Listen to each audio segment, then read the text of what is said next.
Welcome back to Gooner Fanzine TV. This is our latest podcast. We've got loads of games to talk about tonight. We've got a great panel with me. We've got Serge, we've got Rosie, we've got Layth, we've got Glenn, and we've got our guest, Jake Coare. First of all, Layth, sum up the Bournemouth game for us. Bournemouth game, blimey. 3 points in the bag, moved to third place. Let's forget about the football, basically. What do you reckon, Glenn? I wish I could forget about it. You made some notes, haven't you? I have. Now I've got a couple of notes. We'll come to the Glenn's famous notes in a bit. What do I reckon? Do you want me to carry on? Yeah, go for it. I just didn't enjoy it at all yesterday. I know it's 3 points, but we've got to start looking at the way we're playing. Yeah. I'm now beginning to sort of hark back to the unbeaten run of last season. Yeah, where we really did flat to conceive. Got very lucky in a lot of games.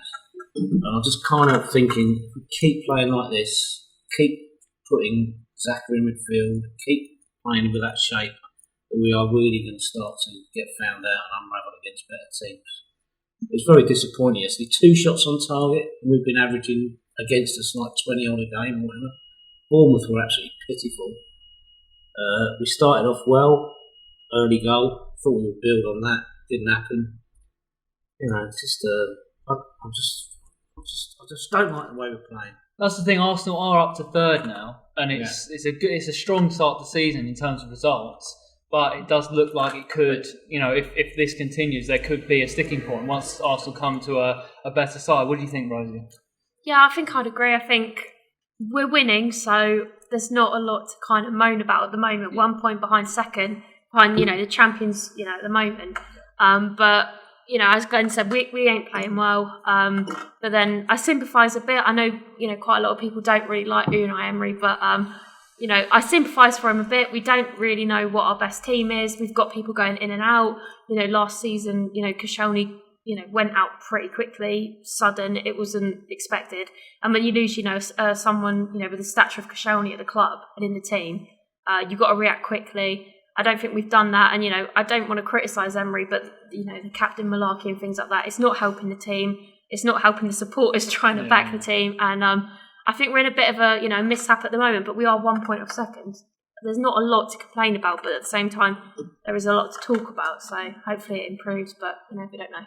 Yeah, exactly. And Art de Roche, who's not here today, one of our regular panellists, he did a great article for the Independent recently. We retweeted on our account talking about Arsenal maybe going to a back five. Emery obviously used the back three a little bit last season, but I think you tweeted out a good percentage, didn't you, of Arsenal's favourite formations under Emery? Yeah, on Sunday. Yeah, there was a few different ones he used. It was 9 different ones, but yeah, that was a really good piece by Art. Really good piece, wasn't it? Yeah. Because we were talking about that. Which game were we talking about? We did the Peterborough Arsenal under 21s in the leasing.com, formerly the Checker Trade Trophy, went up to London Road. Remember the title. Honestly, it's embedded in my brain now, that is. But we couldn't work out. Arsenal had basically 3 central defenders, didn't they? Yeah. And they had 2 wing backs. So Steve Bold was taking charge of that. Yeah, absolutely, yeah. So it was like, was that a 5 at the back? Was it a 3 with 2 sort of advanced wing backs? It was really interesting to see because it didn't mirror what Arsenal did the day before at Old Trafford. And obviously we mentioned that, Freddie Ljungberg, when he was in charge of the under-21s, under-23s, he would mirror exactly what Emery used to do for the first team, basically. So it is, but Arts... And what Arts was saying was, Luiz at Chelsea, when Chelsea won the title in 2016-17, I think it was. They had 3 at the back. They had 3 at the back, and Luiz was a vital player in that 3 at the back. Yeah. And Arsenal have got Chambers as well, who can play at the back in a back 3, and I think the left back and right back, but also wing backs, Bellerin and Tierney, would attacking, aren't they? And they could really suit a more wing back role, couldn't they? Do you think a back 5 is something Emery should look at? It's something you can look at, but do we have enough defensive players that are actually capable of playing together? Right. I mean, because you look at, we've been waiting, and every week we've been speaking about our defensive lineup, and it's been a frustrating conversation every week. But realistically, even though Bellerin and Tierney back as our fullbacks, who would our 3 centre-backs be? Yeah, you've got David Luiz, who did get his goal, which is fine and granted, but then, what, Chambers and Socrates? Or Holding when he comes back? Yeah, but I mean, are they tested as a unit together? That's the thing. You can't just throw 3 players together and say, "Will this work?" Yeah. I think it's going to take a lot of time before we can do that. So this is probably a period of building. I mean, that's why Emery's done 9 different formations, because it's a period of building to see if it all works as a unit together. Because at the moment, his defence isn't working. Yeah. And in the last few games, we've had more of a settled lineup, haven't we seen? It's been like Saka's been playing on the wing, Pepe, Aubameyang. Jake, do you think that's an important thing to keep a settled lineup? The settled lineup's important, but when we get to Liverpool, we were winning with the experimental diamond formation, which meant we had no width, and you had Pepe and Aubameyang running out wide to get the ball, so they were struggling. They were getting past the defence, but there was no place to support them because there was no width in the team. The problem, I was at the Villa game, the problem is it seems that you can run at Arsenal without defence these days. Players can run at our defence and it seems to work. Yeah. And in terms of Luis, talking about specific players now from the Bournemouth game, Glenn, what did you think of Luis? Obviously, he's come in and initially wasn't particularly impressive. Arsenal fans given him a lot of criticism. What did you think, sort of that? It was a good performance, wasn't it? He's okay, obviously, got the goal, but it's not necessarily just Luis. When you look at Luis and Socrates together, I mean, for me, Socrates is still just a lump. He's just a corpse out there. Upfield. And there is a real lack of... There's a real lack on the fence, Glenn. Yeah, no, I'm sorry. There's a real... Well, yesterday, he lumped one up in the air from the centre spot, and it travelled God knows how far into the far corner. He had the audacity to point as if he meant that. That's yours. But there's no sort of cohesion between those two. There's a definite lack of understanding. They do look like two sort of bit parts that have been chucked together. I don't know.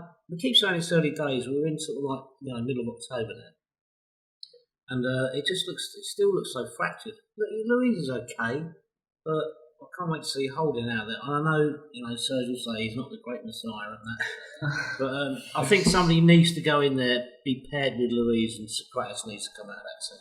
I suppose in terms of a new manager or a relatively new manager, you want to see progress. Yeah. And you want to see some sort of coherent strategy about the new bloke who's taking on this team, essentially in a team in transition, bringing his own men in, bringing his own ideas in, bringing his own tactics in.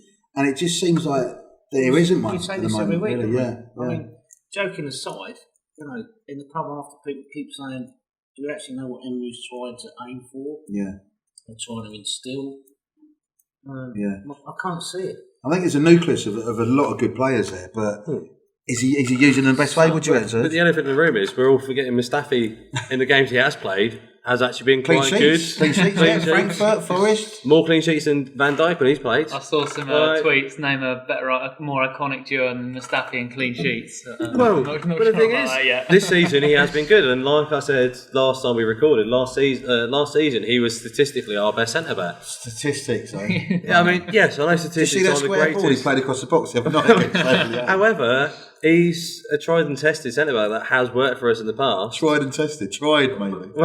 Trying. But the problem is, they haven't been. It's been one of them. Socrates all the reason for making one mistake in the game. It's been costly. Socrates at Watford, he's giving away penalties at Liverpool, and the other. But Mustafi hasn't made that many mistakes this season. He's been fairly staunch. I did have a little. Well, the 3 games he has played, he's been fine. He's been stalwart. So would you put him in for Louise or Socrates in the next Premier League game? I would test him out with Louise. Really? In a Premier League game? Yeah. That gave me nearly a heart attack when I saw that together. When I saw the team sheet for that game and the Mustafi and Louise with us, and I'm thinking, there's a penalty going to be given away. And yet, we played Was that brilliantly. Frankfurt? Was that Frankfurt? And how we well were did saying they on the play? walk to the ground, weren't we, in our vlog? We were talking, that's, what was it, a calamity waiting to happen, we were saying? literally. But in the end, they kept clean sheet. But that's the problem with Arsenal fans. We do like to sort of bite onto small issues and make them big issues. Like we always complain about Xhaka, as everyone in this panel does. He's dreadful, though. He's dreadful, sir. Well, we'll get onto that later, mate. You can simmer down. I think, 20-minute Xhaka debate incoming. I think Mustafi is a player we have to test in the Premier League this season. We bought him for a reason. Okay. He was a certain price tag for a reason. He is capable of playing. He came in as the saviour for Wenger, didn't he? 35 mil from Valencia, great bargain. But we'll see how that works out. I think we've got to try him before we can sort of dismiss him. Before we can't dismiss him instantly without trying him. So, Callum Chambers and Maynard aren't right. Last season with James, he played at defensive midfield or centre back for Fulham, and Maynard is a central midfield. He's a midfielder naturally. So they're not two players that play right back as Chambers has done okay. Yeah, well, I've been saying for a few weeks now that I really want to see Chambers. I think we've all agreed that Chambers is kind of the player we've been waiting for a while. Yeah. Like Maitland-Niles had his chance at right mid. Yeah, that was a Stanley age, wasn't it? Yeah, and he was just disappointing. Yeah, well, we touched on that. Sorry, Glenn. We touched on that. Do you remember the Rennes game last season? I think we mentioned it before. He scored in the 3-0 victory at the Emirates, and he had a brilliant game. That was probably his best game for Arsenal. And we were saying that's a level that we want him to be at right midfield. You know, whether he's playing, you know, as a right back or a right-sided sort of wing back or anything. But the level of performance we want, wherever he plays on the park, should have been at that level, and he was nowhere near it against Standard Liège. And that's his preferred position. I mean, considering Liège were just an abysmal opponent. Yeah, or as Glenn called him, substandard Liège. So, he's a man who can be puns. Like with Villa, he got himself sent off for 2 yellow cards. Yeah. First half as well. Well, he seems to be spiralling a bit, so I think he needs the international break more than any other Arsenal player. Do you think it's because he's worried that Bellingham's coming back now, that with Bellingham on his way back, that he thinks he's going to be out of the team once Bellingham's fully back in? Possibly, yeah. I just don't think he's been playing well, but that's a fair point, though. I think he needs a rest. Glenn's been sort of saying that for a while now in terms of Maitland-Niles just taking a break, but yeah. Interestingly, we already done this. He did play midfield against Liège. Yeah, that's what I'm saying. Yeah. Drifted off Wake up! You're reading your notes again. Come on. Before we come on to Liège, though, it's a lot of criticism on Arsenal at the minute, but they are third in the Premier League. Exactly, that's the thing, isn't it? Amongst what? I mean, Palace are also quite hard as well. And as much as I respect them, they're not exactly a top 4 side. Yes, no, exactly. We've got to remember, to be fair, our rivals for the top 4 have just been inconsistent as well. Tottenham have spiraled out. Rivals for the top 4. Yeah, we say rivals. Man United looks ollie the wheels off that bus. Yeah. They were dreadful against us. You could argue, really, the only 2 teams performing well at the moment in terms of consistency, they played each other at the weekend. It's Leicester and Liverpool. Yeah. Well, Watford are playing consistently badly. Yeah. Leicester were lucky not to get except against us. Yeah. Are you worried about Leicester for the top 4, actually? Yeah, no. I am. I think they could be. They're a good side. They're very good side. Norwich now out till January. It's going to be interesting because for them, Tottenham seem to have this negative spiral. They weren't lucky Leicester to beat Tottenham for the VAR decision. Yes. The VAR helped run them their gap. I think Chelsea are more concerning for us now. Yeah, which is really surprising. Because we obviously, was it week 1 of the podcast when I said don't buy a player from a team with a transfer ban? Yeah. But seemingly they've actually pulled out all of their youth players that are actually decent and done exceptionally well. I mean, I've even got Tammy Abraham in my fantasy team. That is, wow. I know, I hate to do it. You're going to get pelters. I know, I hated to do it, but I had to do it. He got the goal last weekend. That's why I don't do fantasy football, because it's like you have to put a Chelsea player in. Or like, I would never do Spurs and United. I would just do Chelsea if I had to. I've got no Spurs and United players. Yeah, and you go, no, I've got 3 points because well, this is in my fantasy. Yeah, exactly. I don't care. I do have to admit, I had Lloris in my team. No, Joe, no. I was in a decent. Well, you'll have to sub him now, though, won't you? I put all my money on Salah and Aubameyang as my top 2. No. You'll have to give him the elbow now. Aubameyang's always captain. Just so you're aware. He's always captain. Softens the blow. But Rosie, 2 players that did play against Stanley Liège on Thursday, Bellerin and Tierney, how much difference do you think they're going to make when they come back to the Premier League side?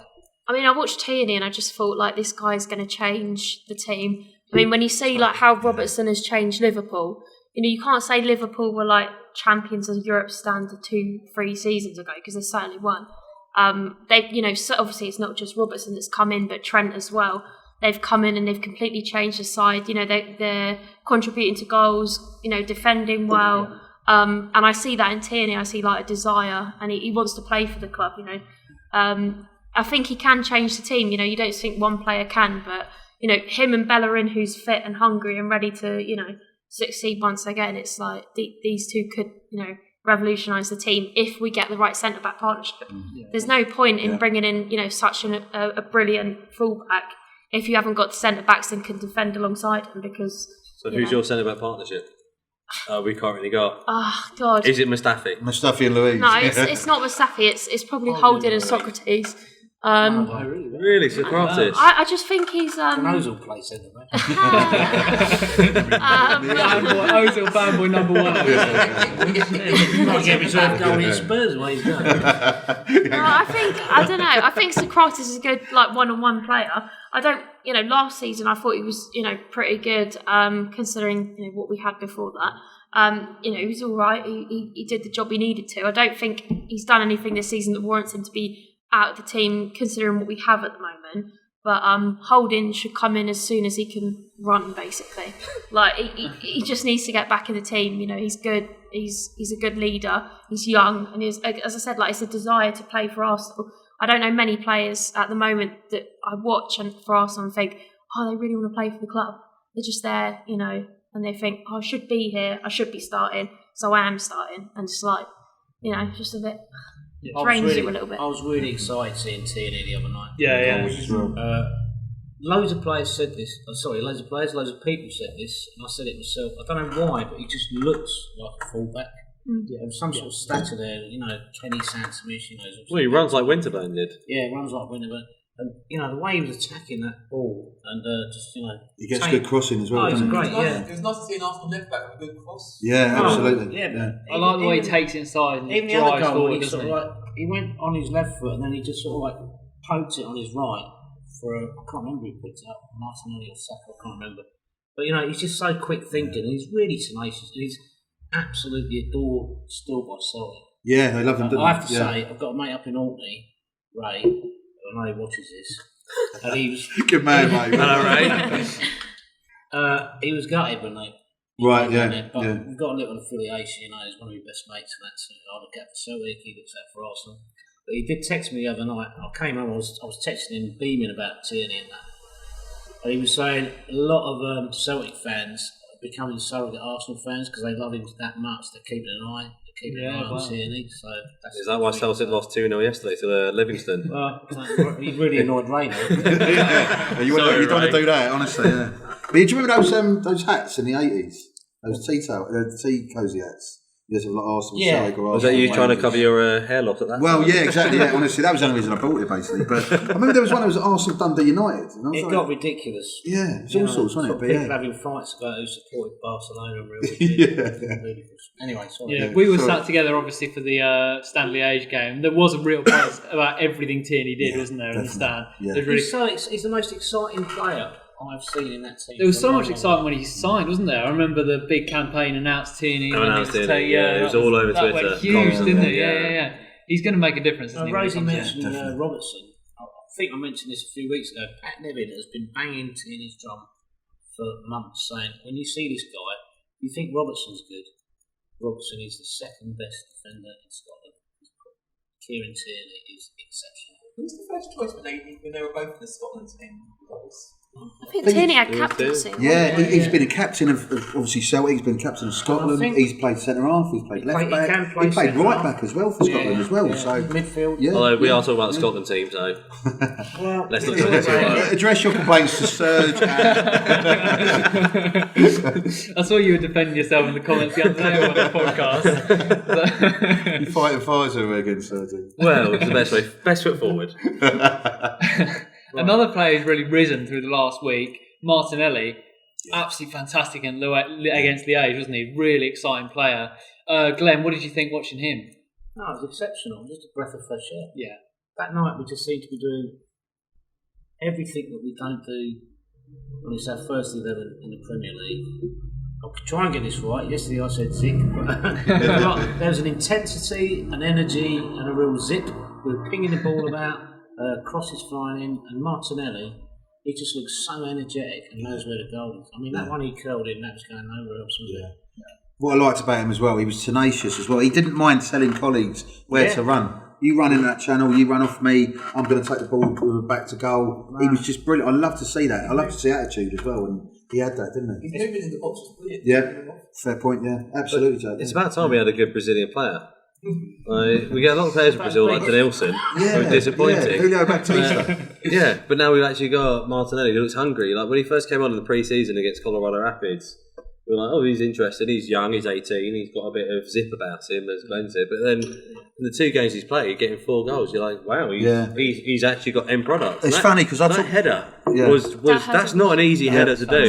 He was glancing across from the proper on the 4 foot that side to get it right in the corner. So very hard goal to get. Yeah, it's funny because I talked to people at the club when they signed him, and I did a few pieces sort of in the build up to him signing, and they said he was basically on trial with the first team all through the summer for the summer tour, and a couple of pre-season friendlies around Barcelona and Lyon as well in the Emirates Cup. And basically, if he hadn't have sort of shone, he would have been put in the under 23s and left to develop. But they were really impressed by him, and more not just his technique, but his attitude more than anything, really. For an 18-year-old, absolutely. We seem to have a lot of those, sort of like Guendouzi, the same age, similar age, sort of just being we've got a lot of personalities that are hungry. And that's what you need. You can have all the talent in the world, all the technique in the world. You need that grit as well sometimes, don't you? So the young players are developing, but what will happen when Lacazette, Saka and Martinelli might be left on the bench? Front 5. Front 5, yeah. Spurs did that, and they kept losing every game, didn't they? You say that, but RB Leipzig did it. Right. They did a front 7 at one point for the kickoff. Yeah, they did. And how'd they get on? They scored the first goal in they lost 17-0. They scored the first goal in 7 seconds. Did they really? Yeah. What was the final score? 12-1. It was incredibly large. Because when Lacazette's back, their minutes, Martinelli and Saka's minutes will probably become limited because you've got Pepe, who they pick up actors to try and get him to succeed, otherwise it looks like a £70 million bust. Well, you said, didn't you, that Saka looks like the £72 million player rather than Pepe, isn't he? I don't think anyone could have predicted this, that we've got 2 young guys that are coming through, Martinelli and Saka, that look like they're brimming with confidence. They look like they know the Premier League already. And, the £72 million hanging over him. But Pepe just looks bereft of confidence. Don't forget though. That penalty didn't help much, did it? No, yeah. Don't forget, Aubameyang affording him that. He did come straight from the African Cup of Nations, so he's not had a rest period. No. I'm not going to get on his back. No, I think took time to settle. Exactly. Absolutely. It took 10 games. I'm sure, and I hope he does flourish. If he does, well, you've got Aubameyang, Martinelli, Saka, Pepe.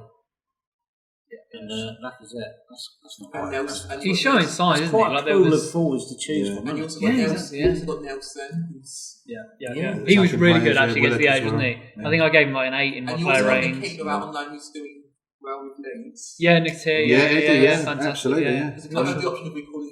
Leeds was saying we're right a couple of weeks call him in January.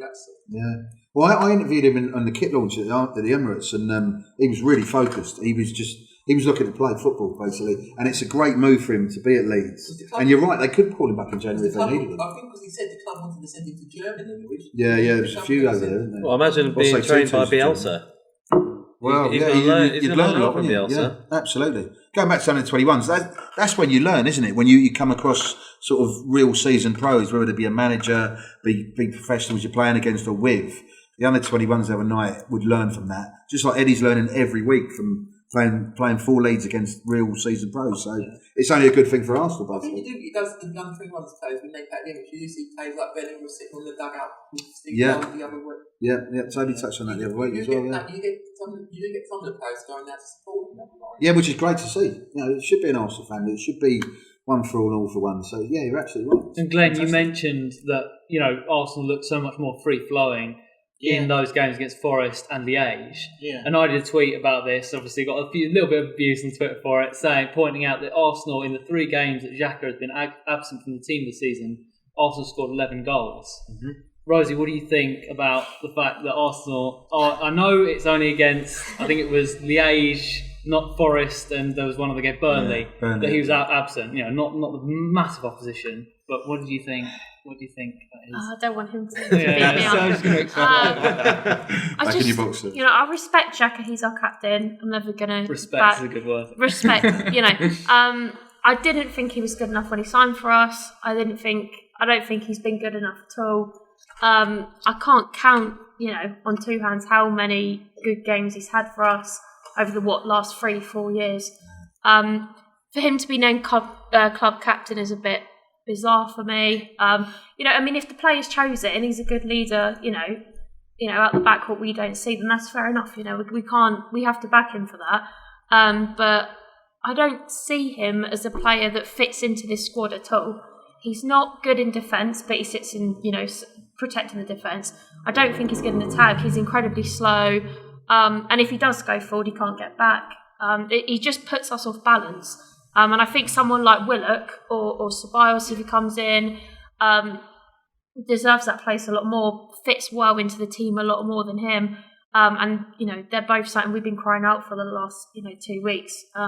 I just don't see how Xhaka fits in. Yeah, I was talking to someone on Twitter actually about this. Arsenal got a lot of midfield talent, but none of them really seem to fit Emery's system, do they? No, but I think Granit fits his system, but he needs the centre backs to be reliable behind him. The problem with Xhaka's current performance and playing style is that the defenders behind him aren't reliable enough. So his role is to protect the back four. What I'm saying. But if the ball gets to them and he can rely upon them, if it was in the old days of Campbell and that lot, it'd be like, Granit would be like, you boys have got it sorted. I'll stick here, so when you ping the ball back to me, I can start to play again, and I can, because he's a provider of the ball, he's a passer of the ball. He's not a runner, which is what you want. He's not a fast fella, but if he's got the ball, he can ping it 30-40 yards to your feet. But what about breaking down opposition attacks then? That should be part of his role. Well, because he's a lump, isn't he? He's a lump in the middle. If he had two centre backs in the middle we could rely upon, he would be much more well respected. As a defensive midfielder, why should you defend him by saying we need better centre backs? Letting the ball leak through as defence. That's what we saw. I wouldn't even describe him as a defensive midfielder. I'd say he's just a classic centre midfielder. He's just a linchpin where the ball goes through him. If you look at his passing rates, passing statistics, he passes the ball a lot, and a lot of them are successful pass rates. We're going sideways and backwards and all the rest of it. Yeah, but Barcelona played the ball sideways and backwards a lot as well, but they won a bloody Champions League, didn't they? Come on. If we paid the same amount of money for this Kante got from Chelsea. Yeah, well, that says it all. I suppose they got better scouts than we do. So, well, I think that was a poor time, wasn't it? That people were signing the loans we were getting.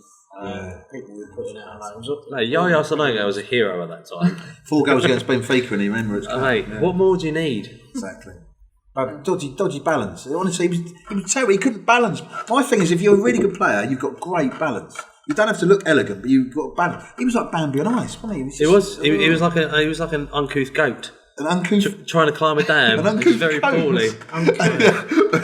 As opposed to what, like a really elegant. Yeah, trying to go for it absolutely poorly. I'm going to use that. I'm actually going to Google what that means. Uncouth goat. I love that. We've got an old day in Switzerland. I'll show you what. Xhaka makes these mistakes. If you saw at the Nations League finals in Portugal, for some of Xhaka cost his team by giving away a penalty against Portugal in the semis. Well, but that was the way Portugal played because they were pushing the centre backs of Switzerland at the time. Can't defend. No, he can't defend. That's his problem. He's a passer of the ball. That's his position. You've got Coare, who's a better defensive midfielder sitting on the bench. Yeah, it seems like Emery doesn't like him. So where would you Emery play? doesn't like him. And he's regressed as well, isn't he? I would play him in the middle. Basically, I'd ideally Yeah, have him next to someone like Ceballos or Ozil. Although Ozil is seemingly on his way out. So I'm interested to know, what is your midfield then? So Emery wants to play midfield 3, doesn't he? Liam Brady, Graham Rick. Get a bit of Jeffers involved. You want some decent centre halves behind you, though. Oh yeah, Squillaci, he's well in there. Michael Sylvester as well.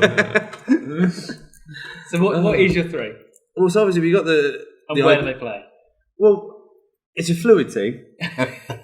So someone like Xhaka, Ceballos and Ozil sort of playing together the 3 so they could pass the ball around and sort of move it in a more conducive manner. Because as we saw against Bournemouth, we didn't have any creativity or ball moving. There was a definite disconnect between the attack and the rest of the entire team. There's no creativity. But that specific lineup was particularly uncreative. It was very bad. Me, I'd have Guendouzi, Torreira, Ozil and Ceballos, and then 2 up front. I'd have a 4-2-3-1. Probably sacrifice Pepe at the moment. Yeah. Really? Yeah. I mean, I quite like Emery's idea of changing formation every week because it puts everyone on their toes. Yeah. It does make every game more interesting. You can't experiment against the big teams because the big teams will just punish you.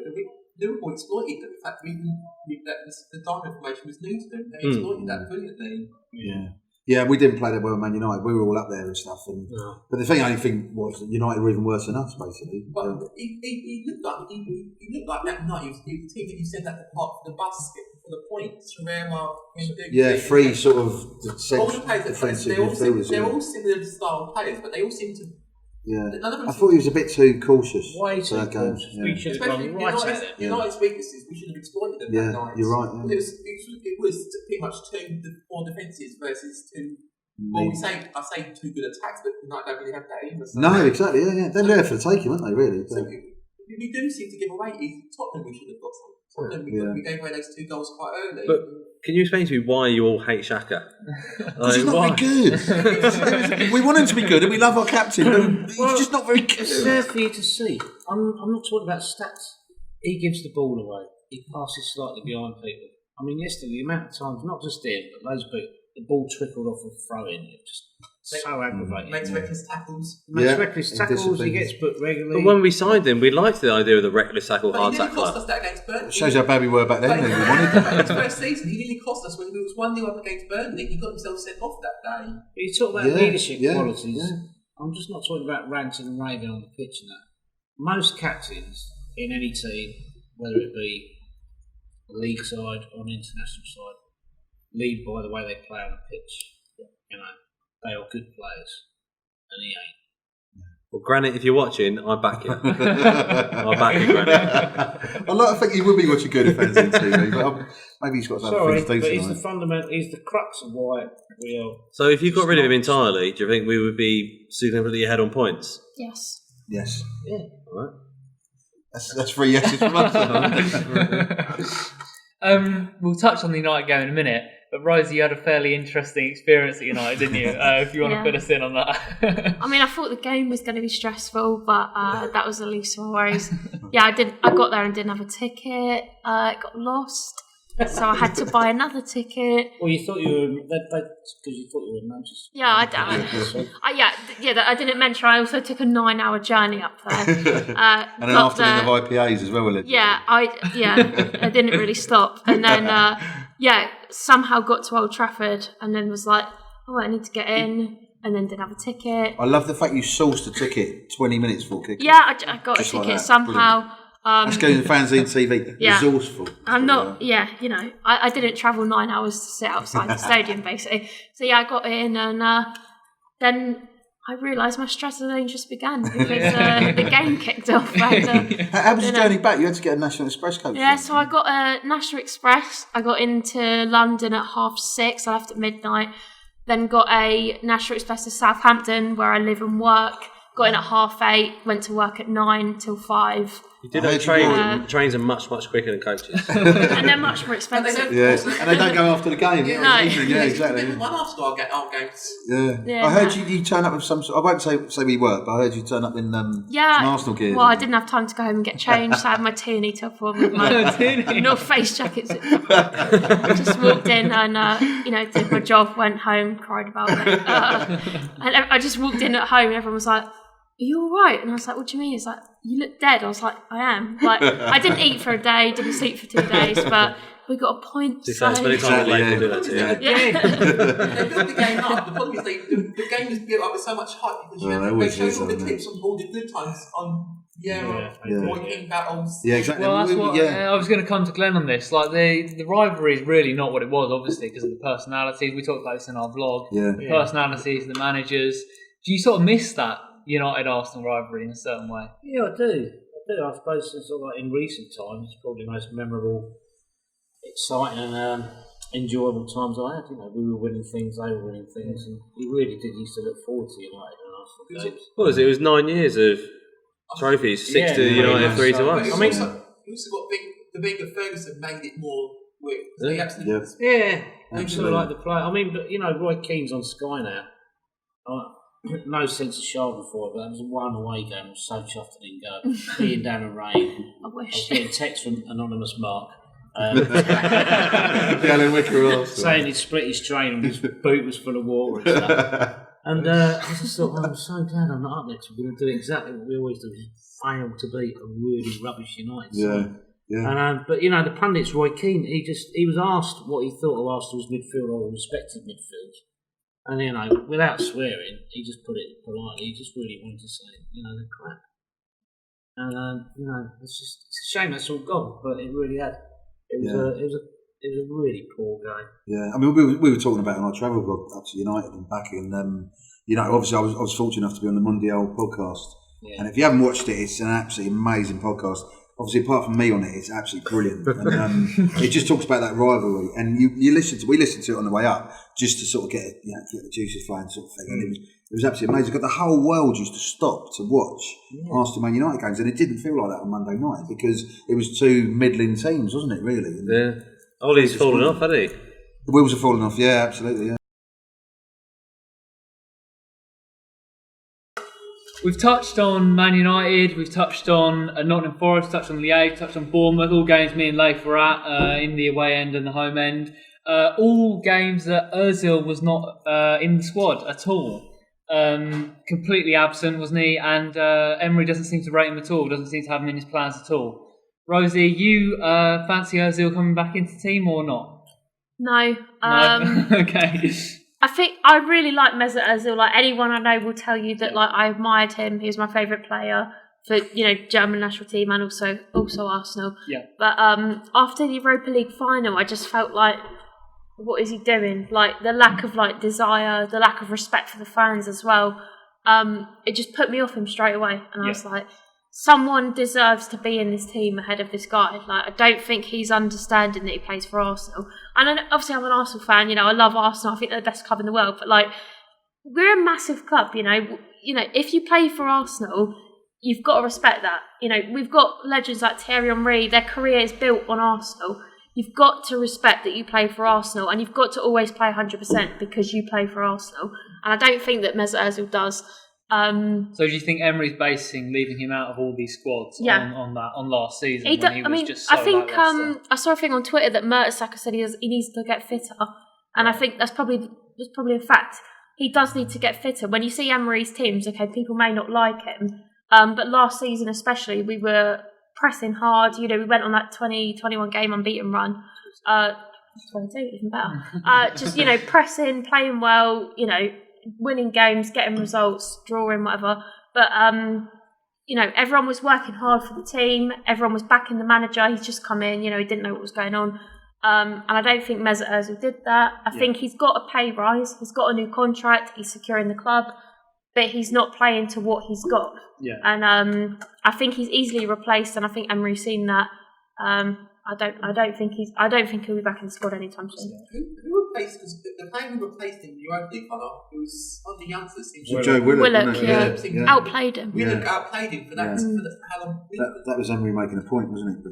On Ozil's fitness, Mertesacker said to us, didn't he? Yeah. That he needs to get back in the squad. He needs to push because I think Mertesacker said he can change games like no one else really in Arsenal's squad. But he's not able to do it. I'm looking at Glenn now because I know Glenn strongly disagrees with Rosie's point of view here. Yeah, I saw Rosie's little piece he did at Old Trafford. She said we're lacking creativity. I don't think Mesut Ozil is the answer. Well, if he's not the answer, I don't see who is. The guy has had 70 minutes of football in the Premier League. Probably certainly one of our better players against Watford. He got hooked off. But Layth rated him 4 in that 17 minutes. He was lucky to get 4, to be fair. Made him captain against Forest. I have to disagree with you there. That he was included that night, wasn't he? He had the most pass completion stats. Hooked him off at 70 minutes again. I just think, I said this in a short piece after the game yesterday, he's being engineered out of the club. And the whole thing is coming full circle. People wanted to use 350 grand as a stick to beat him with. Now, I would say to Emery, we've got 350 grand wage packet there. They're not even putting him in the squad. And I actually think it's now getting to the point where Emery's being quite disrespectful. I feel, what next? Let's give Gunnosaurus a day off. Mesut, do you fancy getting in a dinosaur costume this Saturday? Do you not think it's Arsenal's Do you not think it's Arsenal's poor forward planning rather than Emery's fault that Ozil is being frozen out? But he's a talent there to be utilised. He's crying out for him. There is that no link between the midfield and the forward line. But there's talent, and then there's hard work, and there's commitment. Well, hard work. What do you want? Someone running around like an headless chicken? I think the problem, he's a talent. I think the problem with Ozil is they were panicking because Sanchez had just left the club and I think Mkhitaryan going up. Yeah. January 2018. Yeah, you had bigger types. So they didn't want both players, but the problem is, as you see, clubs can't. Most clubs that we don't want him because it's our way. Yeah. But even when he was at Madrid, the problem is his Madrid figures were inflated because he had Ronaldo and Benzema as his strikers. That inflated the assists. But is a player there now? You know, like it or lump it, he's part of that squad. Please try and find a place. It does look quite. It did look quite disrespectful for Emery to bench him off the 70. He's just completely ostracised him. He's frozen him out. There's not really a way forward now, is there? He's left him out of games against Liège and Bournemouth. I mean, he's clearly not planning on using. You can't get on Mesut Ozil's back when he's not even given a chance to play. Well, he has a few games and he's not pulling his weight. But it's a double-edged sword, though, isn't it? Because if we don't play him because we don't utilise him in our score, that's fine. But we're then therefore not showing off to potential purchasers. Because who's going to buy him now? Yeah. Like, where else are we going to get him? And who else could actually cover the £350 a week wage? I'd rather he was still there. If we get rid of him, we've got to subsidise. The wage will be subsidising. How many new contract years has he got left? 2021. So you'll be subsidising £350,000. So that's a player. That's pretty much two players that you can't. What I would say is I've obviously been to London Colney to watch him train before Europa League games when they have that sort of 10 minute. Is that with TalkSport? No, it wasn't with TalkSport, funny enough. No. Yeah. Thanks for mentioning it though. Appreciate it. And I've seen him at close quarters, and it is only a 10-15 minute sort of media slot, and they're never going to show you any trade secrets or anything like that. But he is so lackadaisical. He wasn't running, he was walking, No, I know that. But what I've heard, I've talked to people this season who've seen him this season, and apparently his attitude absolutely stinks. What's he like though? And it's like, if you're not training hard, or even training to the level that Mesut Ozil was always trained at. Okay, so Granit Xhaka can run around a lot. We've been through the Granit Xhaka debate. We're not getting back into this. But why wouldn't Mesut Ozil just go, do you know what, I'm going to prove you wrong. I am going to train hard. Because he might actually think, I'm a really good player. Better than everybody around me. Why have I got to run up and down and do circles? Because that's what you do, isn't it? He doesn't seem to have any social interaction with the players outside. You have a Bamian. Well, him and Kolasinac are good mates. Yeah. Oh yeah, that's him and Kolasinac, but he doesn't seem. We're not allowed to talk. Can we comment on that? No. It's in court. It's an active case. But do you think, as they train you in journalism? Do you think that's a part of the problem? Is that we've lost a bit of our German backbone since Mertesacker left? Ozil seems to have gotten worse. Well, is that a correlation? Because obviously we had a German backbone at one point when Ozil was playing better. Did you see? Because we had Mertesacker and Podolski in the team. They both left, and Mertesacker. But you've got Mertesacker saying in the press open that Mesut Ozil needs to work harder, and saying to us as well. That's what he said. And it's like, I don't dislike Mesut Ozil. I don't. But he doesn't do enough. Absolutely. Because you chuck him in the team, he off balances the whole team. Right. Mesut Ozil, if you put 4-3-3, does he put out a filter? Because he doesn't track back. If he doesn't make a good pass, he's not straight away like, right, I'm going to be energetic and go back and get the ball again. He's not like that. If he puts a ball through, everyone's like, oh yeah, he's brilliant. And he is brilliant. I'm not denying he has got brilliance and he does deserve to be in his team at the moment. I'm arguing the fact that he's not a £350, whatever, £1,000 player. That's what £350,000 a week. He's not that player. And people are kicking up a storm that he ain't playing. Fair enough, but he's not playing for a reason. We're winning games. You can't say if Mesut Ozil was in the team, we do better. If we're winning games, who actually cares? But Glenn, do you not think we got Ceballos because Ozil wasn't coming up to the plate? We literally went out and bought a playmaking midfielder because he's yet to build in or even learn the language. Give him a few weeks. On that side now who's equalled nights or Saturday afternoons or whatever when I've watched Mesut Ozil and gone, he's such a talent. That is incredible what he's done. He doesn't do it consistently enough, does he? But he did that time he broke the record for the most assists in the Premier League. But they're just stats, and assists are very, very, very hard things to judge. How do they even record assists? So is it the last touch of? Well, it's like Rosie said before. It's like you can get it just from a corner, can't you? If you take a corner, someone heads it in. Because all the former players I've interviewed, they've always said an assist is a pointless statistic because technically, if you cross a ball and it hits a defender, should be an assist. All right, not even necessarily assist then, just sort of like through balls that have led to a goal from another pass.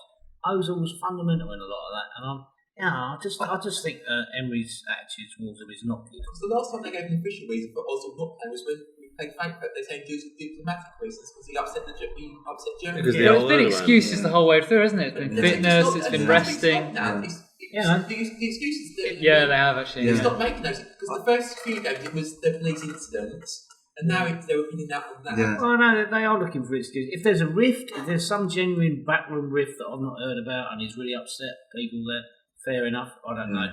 Well, when I covered it last season, there was all the talk about we think we played West Ham sort of August time. We won 4-1. Basically, Ozil had a bit of a strop on the pitch, on the training pitches at London Colney, and Emery hasn't really forgotten that, basically. And the amount of times I asked him about it in post-match press conferences last season, why wasn't Ozil playing? And he'd always come back with a dead bat. He would never be one to criticise a player, but his sort of words over the last week or so have been really damning. He actually said there's players are more deserving to play for Arsenal. And that is a huge criticism from Emery. And what does that say about Ozil's performance on the training pitch, basically? Don't forget though, Emery's also been at PSG, where he's had some of the biggest characters in the entirety of football history. He's had Cavani. Yeah, and there is a point where but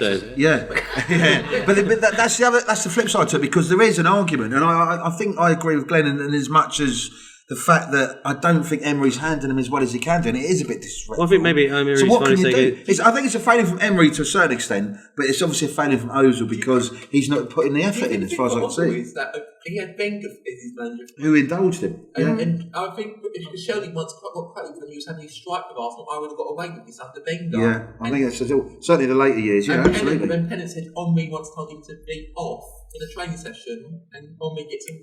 Then you used to let your star players get away with. Yeah. I think you can be robust in your language and sometimes your behaviour in training, but you're absolutely right. I mean, Wenger indulged a lot of players towards the end. I think Wenger was a touchy-feely manager with the players. Like, we don't know about him, mate. You hear stories like Sandy Cazorla saying about how Wenger kept him on, Wenger kept him. Yeah. Gave him that contract when he was suffering from gangrene.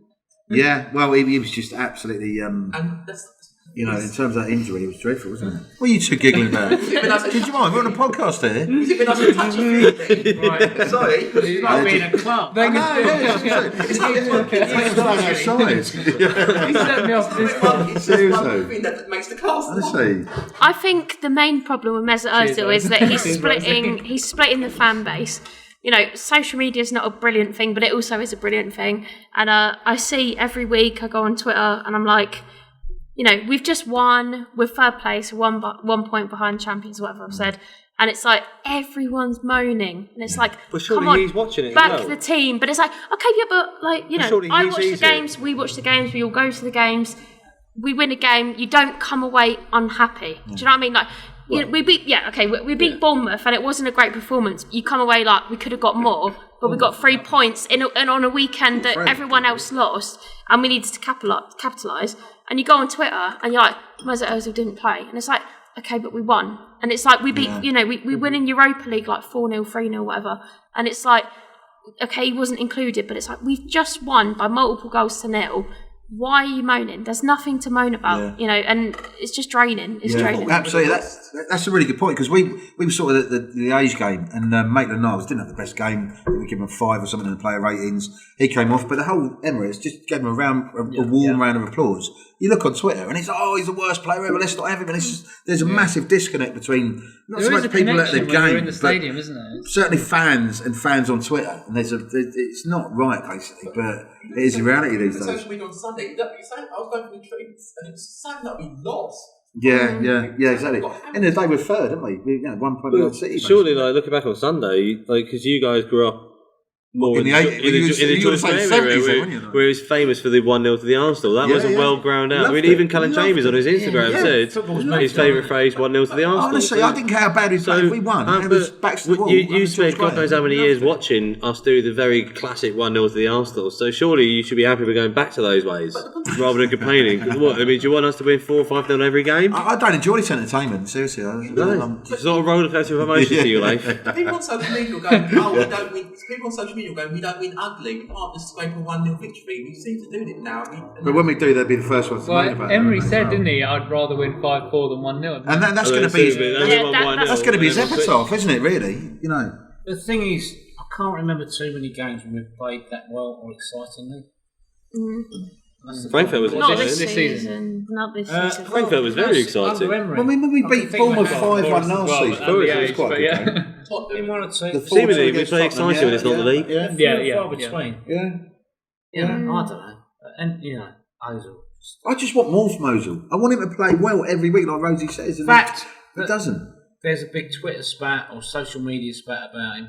Shows that there's something there that people want to argue about. Yeah, but the fact is, Ozil's got more followers on Twitter than Arsenal Football And there Club. are people. So it's going to be debated, isn't it? Yeah, but you say that, but El-Nenny's got more followers than Spurs on Twitter. So I've got more followers than Is it really relevant? You look on social media, they were moaning when Ozil was playing Fortnite before Arsenal games when he weren't in the squad. Well, to be fair, he did give himself a Listen, back roll. we've got a very reactionary fan base on social media. There are certain presenters, I'm not going to mention their name, who sort of like sneeringly refer to people who defend Ozil as the Ozil fanboys. And that really annoys me. And the person I'm talking about, I'm not going to mention his name. But Tell us off. I thought it was me for a second. He just started gay. Sorry. No one knows. I need to find Move it on. Arsenal are third in the Premier League, and Emery, obviously in the last few games, he was being criticised heavily, but he's taken Arsenal to third in the Premier League. Where do you stand on him now? He just needs time. He needs time, basically. Yeah. We've got every right, all of us here, fans on Twitter, Arsenal fans in the ground, everyone's got a right to question him and offer constructive criticism when you don't think he's doing the right thing, basically. But ultimately, I mean, I've seen fans go, he's got to go out, Emery out and all this. It's 15 months. When we can draw the line maybe at the end of the season if there's not enough progress there. But I don't know, people are saying we'll give it to January, and if we're not, I don't know, if we're not 10th, 5th, 3rd, whatever it is, then get rid of him. But it's a long-term project. It's a team in absolute decline that is in transition, and we've got a new manager in, and we've got to give him our support, basically. Doesn't mean we can't question him. Doesn't mean we can't say, I completely disagree with what you're saying, you're worrying me because you've done certain things. But at the same time, he's the Arsenal manager. We've had 23 years of a certain manager, 22 years. We've got to give this bloke time, and it's got to be at least 2 seasons. Yeah, Rosie, what were you going to say then? I mean, I know you don't like to compare with other teams, especially rival teams, but Jurgen Klopp came into Liverpool, and we underestimated Liverpool for 2-3 years of his reign, took the mick out of him, whatever, and he's come on. They are champions of Europe, and they're on par to win the league this season. Yeah. It's not a joking matter. You have to take time with someone that's. Trying to renovate a team, and I think Unai Emery's come into almost like the impossible job. He's come into a team that's been led by a manager for 20 plus years, kind of become like fragmented by the way he plays. He's suddenly left, and they've got to all adapt to another way of playing. What is he meant to do in less than 2 years' time? Do Arsenal fans really think he should be finishing top 4, top 3 with a team that was finishing behind the top 4 with another manager? I don't understand the criticism. I don't understand people wanting him out because of we're not playing creative, enough, creativity or whatever. It's just bizarre that people are criticising. But it might not have been the same expectations, but obviously it's similar to the Wenger era coming to an end as the Fergie era coming to the end. And if you compare it to Moyes... If you look at United now, Mourinho said on TV the other week, he went, the team is worse now than when he was a manager. So all they've done is... He would say that, but he's got a point. But he has got a point. Using his Sky platform to pick it up. And to Rosie's point, Klopp lost the Europa League final also in his first season as manager. Good point, against really good point. Against Seville, wasn't it? Against Seville. Not mad. Yeah, Against Emery. But the thing is, There's a League Cup final as well. Yeah, they did, didn't they? I think that's when was that in December, wasn't it? So, Yeah. But look, you look at the Klopp for the first few years had players like Balotelli players, Rodgers had signed big names that didn't fit the club's view. Yeah. So that's the same with Emery. He's got to try and see what he said. He didn't get rid of any of the players last season. He could have got rid of a wholesale, got rid of every other. Well, he got rid of enough players to save us £900 a week in terms of the wage bill. Yeah. And if you look at United, they got Moyes in, who actually did comparatively not too poorly compared to the Van Gaal and then the Mourinho and now the Solskjaer. Yeah. He's still got one of the best win rates Yeah, but that's of any stats. post. None of those But managers the problem are good for is, United. change a manager every other year when it doesn't work hasn't worked for you, has it? That's why we got to keep on with Emery. Obviously, it worked against us because they still got a 1-1 draw, but it hasn't worked for them in a positive way to build the team forwards. And the thing with Emery now is you've got to keep him for a few years now so that he can put his stamp and put his idea on it. He's not top 4 next year. But I think with Josh Kroenke and the Kroenke family that they're so sort of just do what you're trying to do because the money we're getting in currently is fine enough to keep us going and competitive. And we've still got a good enough squad. And they backed him this summer, didn't they? They did. You look at Man City when they changed the managers. And when Guardiola came in, they scraped into the Champions League in the first season. The last Everton beat 4-0 it took them both times. But I think the difference here is with Klopp's sort of like initial couple of seasons and Guardiola, you could see something mapping out. They had an idea of where they were going and how they wanted to play. You know, they had to take time to sort of get rid of players and bring the right players in. I don't see that with Emery. Going back to the third place, there's a minimal amount of points separating a lot of teams. Yeah. My major concern is we were third with about 6 games to go last season.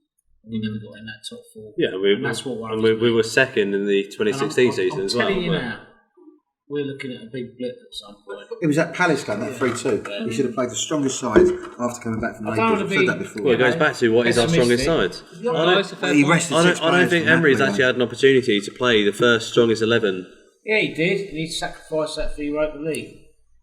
We should have played against Palace. If we came this season, if we say from this season, like our strongest 11, we've yet to play because Tierney and Bellerin aren't full match fit yet.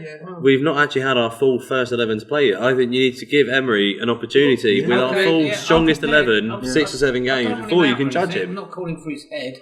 I'm just questioning. I can't figure it out in the head where he's trying to set up, where he's trying to go. There's a lot of criticism about get them players back.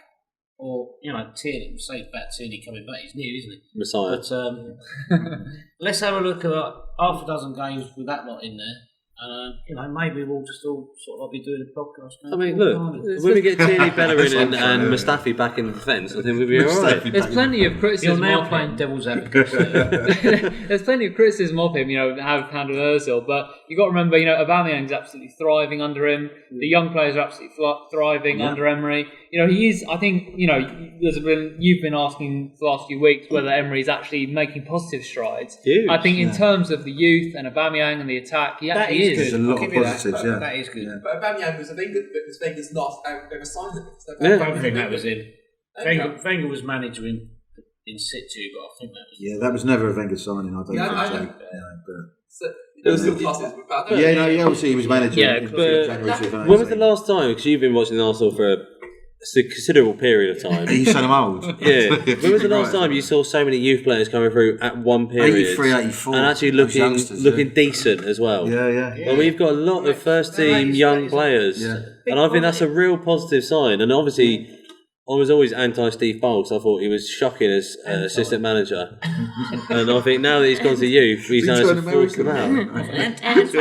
Aluminum. But it's a consideration to make, isn't it? Like, we've got the youth players coming in now who are looking decent. Sacco, and Emery does give youngsters Willett, Nelson, Nketiah on loan. You mentioned Eddie and Nketiah at Leeds. Yeah. Going down the stall. Did you see Saka? Absolutely. Saka said that Freddie Ljungberg was the person who helped him the most. Yes, absolutely. Yeah, well, that's why I had to move to the first team, because he couldn't stand being around Steve Bold. Was he only Steve Bold only there as a token gesture because everybody sacked him this whole start in one was the token gesture because the redundancy package was too fair enough. Big at the top. No, we can't keep sacking everyone at once. Well, it was a really interesting chat there. Now we're going to go on some less constructive chat. Mascot hour. Glenn the other week was moaning about Harry the Hornet. Layth, we were at Peterborough the other night. What was he called? Ron Burrows or something? He's a really passive-aggressive mascot, wasn't he? Peterborough. Was it? Oh, right. When I say Ron Burrows? His name's Peter Burrow. Yes. I mean, that's inventive. Fair play. I think what do I describe as? Were they the team that was sued by Posh Beckham for being called the Posh? I don't know. Was that Maybe. the team? Yeah, because I was telling young Toby the other day when the mascot was coming out. They used to have an old bloke in like tops and tails, a big top hat, and a cane. And there was posh. there was two by And I was Victoria like, Beckham. where is he? weren't they? They've got this rabbit now. He's really aggressive. Yeah, the 90s was a very different period. But he was really. What did I call him? I called him like a roided rabbit or something. Yeah, he was clearly on roids. He was really aggressive He ran to the like the youngsters. Terminator. Yeah, and he had a carrot that was just like a little. At least he went the morning up. But if he was head on head with Gunnosaurus, who would win? Gunnosaurus is a unit. Obviously. He is a He's a unit. dinosaur. Gunnosaurus He's is a dinosaur. nice. He survived extinction. Well, we saw him the other day. He beat who did he beat in a penalty shootout? Gunnosaurus. Oh, Robin Hood. Robin and I Hood. actually tweeted saying yes. I hallucinated that very scene in 1989. That was a fantastic for tweet. the Forest game. Yeah, it was like literally like Robin Hood He against came back as well. Gunnosaurus. He missed his first one. Did he come actually out banged character? Second Yeah, two. it's a new regime. So do you reckon Pepe's learning how to do penalties from him, or is he learning penalties from Have you Pepe? seen how they used Gunnosaurus to announce? Was it Pepe? Was it the Pepe deal when Gunnosaurus got booted in the face at the Emirates Cup? Did he? Oh They no. the social media was announced Pepe and the ball Gunnosaurus getting hit in the face. But you've had a bit of an experience with or not an experience with a mascot, but like you've had experience being a mascot, I should say, Jack. Yes, I've been a mascot from Walk and Talk, which is a vlog everybody done today. Yeah. And I had to dress up as an inflatable eagle. An inflatable eagle. With Palace fans, and it actually had the wings. Oh wow! Oh, that's What was excellent. that like then? It was really hot because it was the heat wave as well. So you had me bucketing in sweats. In me, after the game, pouring down with rain, me standing topless, dancing in the rain, going. No, it was really hot. That sounds like late for the end of the season. That's 1989 again. I was so big, I couldn't get through the turnstiles. So what happened then? I had to go through the players' tunnel. You see any players there? Were they just like shaking their heads? This is the best story An eagle, ever. could you just float over? We did originally look at getting through the turnstiles, but I was worried because it's an inflatable suit, was worried it would be a big massive band. So we decided that we would go and the turn. We was already. No. Do you mean there's loads of people like watching you and stuff as well, weren't there? Like, No, basically, so I did the 5 mile walk from talking it, so it was. fair play, yeah. I took it off and they went, someone went, can you go back in it for half time to raise money? Because originally one of the plans was for me to go on the pitch. Right, and what happened then? Because it was pouring down with rain. Right, yeah. Well, wasn't there like kids? There was loads of kids who There sort was of. this little girl who was fascinated when I was getting, because the first time I was putting the suit on, no one had read the instructions where the hood was. There was a hood and there was only a little hole, and everyone was yanking my head through the hole, and I was going, we're not going to end up on A&E's World's Silliest Admissions if we. And you also. And by that time, I went, we undo this suit, and we undo this suit, and I put my hand, we're not undoing it, you're going to have to put your hand in and feel for something. So you had me, one hand in the suit, feeling around, and the point is, because when we did it on properly, my vision was black, so I was only going to see straight ahead. And then one of the bars I nearly took, right, I got asked to leave one of the pubs because I took it apart.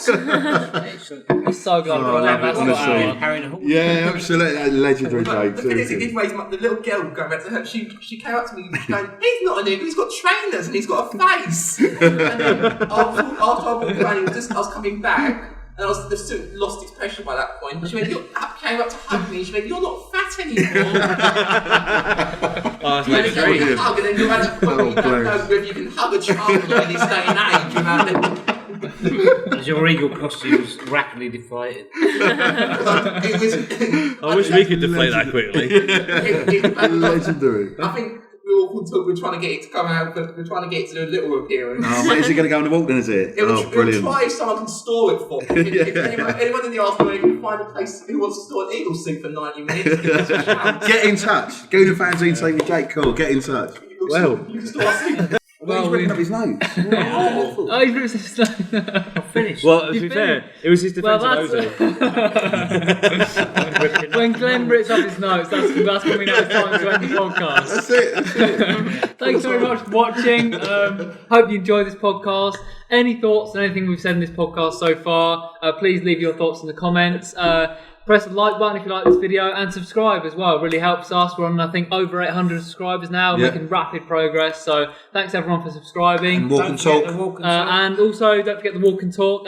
Jake Coare, do you want to just so on Sunday the plug that? 27th, we are walking from Selhurst Park to the Emirates. There's rest stops along the way, which is mainly pubs, so everyone's happy. Excellent. And so the rest stops are designed so you don't have to do the whole walk. You can join us near a rest stop. Sounds like something Layth would like. Honestly, the restaurants are really attractive. We're going to do it though. We're going to come with you. We're going to do the walk. Yeah, I'll get you Layth signed up for the whole 12 miles. Yeah, absolutely. Yeah. Me and Layth are doing the old 12 miles. Yeah, absolutely. We should go as like the Palace. It's Eminem's sequel. Oh, why don't we just take it in turns then in the Eagle suit? All three of us. She's a Gunnosaurus and the Eagle. Oh, it'd be so good. And don't forget, if you want to come here to watch Arsenal in Southampton, come to Galazio London. The best sports bar in London. Absolutely. Thanks for watching. Cheers. Cheers. Good evening. Good evening. Good evening.